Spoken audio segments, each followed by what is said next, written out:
America আর Israel এই যুদ্ধটা জিতছে এই কথাটা আসলে শুধু ট্রাম্পের দাবি। মূলত বাস্তবে তারা হারছে। যদিও আকাশে তাদের যুদ্ধবিমান, একের পর এক বোমা, মিসাইল, ধ্বংস সবকিছু মিলিয়ে ইরানকে যেন ভয় দেখানোর এক বৃথা চেষ্টা, যেন তারা যা চায় তাই করতে পারে, যেন পৃথিবীর কোনো শক্তি তাদের সামনে দাঁড়াতে পারবে না। কিন্তু বাস্তবতাটা একটু ভিন্ন। এই পুরো খেলায় তারা এমন একটা ভুল করেছে যেটা এখন ধীরে ধীরে তাদের গলারই ফাঁস হয়ে যাচ্ছে। কারণ শক্তি দিয়ে সবকিছু নিয়ন্ত্রণ করা যায় এই ধারণাটা তারা আবারও প্রমাণ করতে গিয়েছিল, আর এখানেই তারা আবারও সবচাইতে বড় ভুলটা করে ফেলেছে। এই মুহূর্তে আপনি যদি বাইরে থেকে দেখেন তাহলে দেখে মনে হবে যুদ্ধটা একটু থেমে গেছে, পরিস্থিতি কিছুটা শান্ত, কিন্তু আসলে এটা কোনো শান্তি না, এটা একটা চাপা আগুন। আমেরিকা আর ইসরায়েল ভাবছে তারা পরিস্থিতি নিয়ন্ত্রণে এনেছে, কিন্তু বাস্তবে তারা এমন একটা অবস্থায় ঢুকে গিয়েছে যেটা এখন তাদের হাতের বাইরে চলে গিয়েছে। কারণ এই যুদ্ধটা তারা শুরু করেছিল নিজেদের আধিপত্য দেখানোর জন্য, কিন্তু তার প্রভাব এখন আর শুধু ইরানে সীমাবদ্ধ নেই, এটা ধীরে ধীরে পুরো পৃথিবীতে ছড়িয়ে পড়ছে। সবচেয়ে বড় ভুলটা হলো এই যুদ্ধকে শুধু আমেরিকা ইসরায়েল বনাম ইরান হিসেবে দেখা। বাস্তবে এখানে একসাথে দুইটা যুদ্ধ চলছে। প্রথমটা আমরা সবাই দেখি, আকাশে যুদ্ধ, যেখানে আমেরিকা আর ইসরায়েল তাদের প্রযুক্তি, শক্তি, আধুনিক অস্ত্র ব্যবহার করে ইরানের উপরে আঘাত করছে। তারা ইরানের প্রতিরক্ষা দুর্বল করে দিয়েছে, গুরুত্বপূর্ণ টার্গেটও ধ্বংস করেছে। এই দিক থেকে দেখলে মনে হবে হ্যাঁ, তারা এগিয়েই আছে, তারাই জিতছে। কিন্তু মূলত তারা ইরানের সামরিক বাহিনীর তেমন কিছুই ক্ষতি করতে পারেনি, কারণ ইরানের সব গুরুত্বপূর্ণ সামরিক কাঠামো মাটির অনেক গভীরে। আমেরিকা ইসরায়েল যা করেছে তা হলো ফ্রাস্ট্রেটেড হয়ে ইরানের বেসামরিক এলাকায় বোমাবর্ষণ করে যাচ্ছে। আর দ্বিতীয় যুদ্ধটা যেটা তারা বুঝতেই পারেনি, সেটাই এখন তাদের সবচাইতে বড় দুঃস্বপ্ন হয়ে দাঁড়িয়েছে। এই যুদ্ধটা হচ্ছে পুরো বিশ্বের অর্থনীতির বিরুদ্ধে, আর এখানে ইরান এখন এমন একটা জায়গায় আঘাত করেছে যেটা আমেরিকা আর ইসরায়েলের নিয়ন্ত্রণের বাইরে। এই জায়গাটার নাম হরমুজ প্রণালী। ছোট্ট একটা সমুদ্রপথ, ম্যাপে খুব বড় কিছু মনে হবে না, কিন্তু বাস্তবে এই জায়গা দিয়েই পৃথিবীর 20% তেল আর গ্যাস যাতায়াত করে। এই একটা পথের উপরেই নির্ভর করে পুরো বিশ্বের জ্বালানি সরবরাহের একটা বড় অংশ। এখন ভাবুন, এই জায়গাটায় যদি হঠাৎ করে একটা অনিশ্চয়তা তৈরি হয়, যদি ভয় তৈরি হয়, তাহলে কি হবে? ইরান ঠিক সেটাই করেছে। তারা পুরো পথ বন্ধ করে দেয়নি, কারণ সেটার দরকারও নেই। তারা শুধু এমন একটা পরিবেশ তৈরি করেছে যেখানে প্রতিটা জাহাজ, প্রতিটা কোম্পানি, প্রতিটা ইন্স্যুরেন্স প্রতিষ্ঠান ভাবছে এই পথে যাওয়া কি আদৌ নিরাপদ।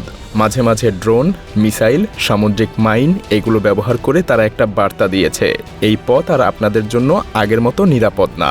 আর এই একটা বার্তাই পুরো সিস্টেমকে নাড়িয়ে দিয়েছে। ফলাফলটা খুব দ্রুতই সামনে এসেছে। জাহাজগুলো আসা কমিয়ে দেয়, তেলের সরবরাহ কমে যায়, দাম বাড়তে শুরু করে। আর এই দাম বাড়ার প্রভাব এখন শুধু একটা দেশের উপর না, পুরো পৃথিবীর উপর পড়েছে। আর এখানে এসেই পুরো খেলাটা ঘুরে যায়। আমেরিকা আর ইসরায়েল যতই আকাশে শক্তি দেখাক, তারা এই বাস্তবতাটা কিন্তু বদলাতে পারছে না। কারণ এটা কোনো সামরিক যুদ্ধ না, এটা জিওগ্রাফি আর ইকোনমির খেলা। বোমা দিয়ে আপনি একটা দেশের শহর ধ্বংস করতে পারেন, কিন্তু একটা গোটা সমুদ্রপথের গুরুত্ব মুছে ফেলতে পারেন না। আর এখানেই ইরান এগিয়ে যায়, কারণ তারা তাদের দুর্বলতাকেই শক্তিতে পরিণত করেছে। তারা জানে তারা সরাসরি লড়াইয়ে গিয়ে জিততে পারবে না, তাই তারা এমন এক জায়গায় আঘাত করেছে যেটা আমেরিকা আর ইসরায়েলের পুরোপুরি নিয়ন্ত্রণের বাইরে। আমেরিকা আর ইসরায়েল সবসময় ভেবেছে তারা বাইরে থেকে এসে সবকিছু ঠিক করে দেবে, কিন্তু বাস্তবে তারা এমন একটা আগুন জ্বালিয়েছে যেটা এখন তাদের নিজেদের দিকেই ফিরে আসছে।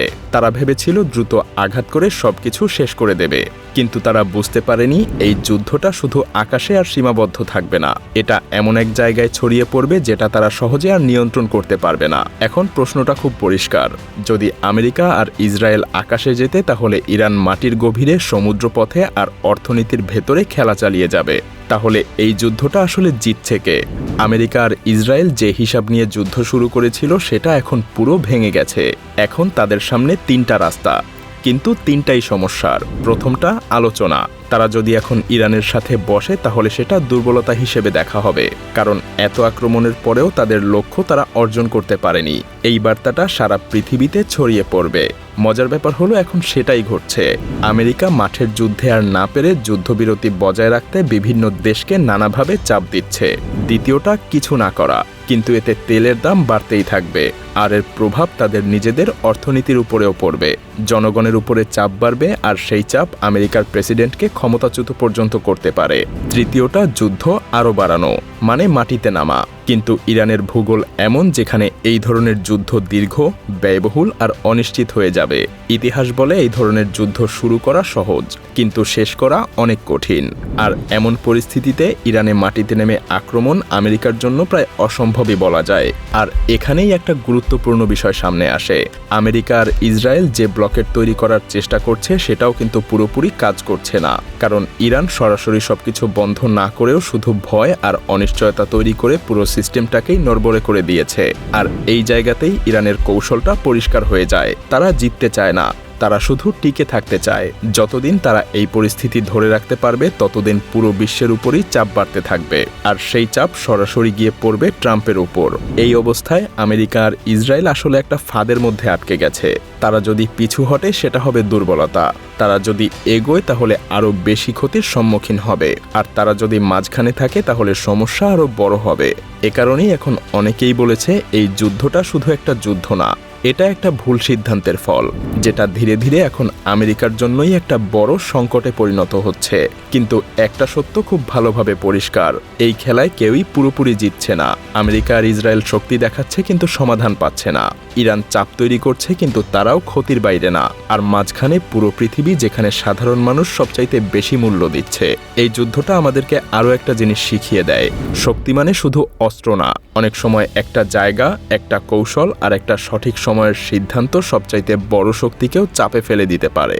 আর হয়তো এ কারণেই এই যুদ্ধটা এখন শুধু আর আমেরিকা ইসরায়েলের না, এই যুদ্ধটা এখন পুরো পৃথিবীর বিরুদ্ধে একটা যুদ্ধ।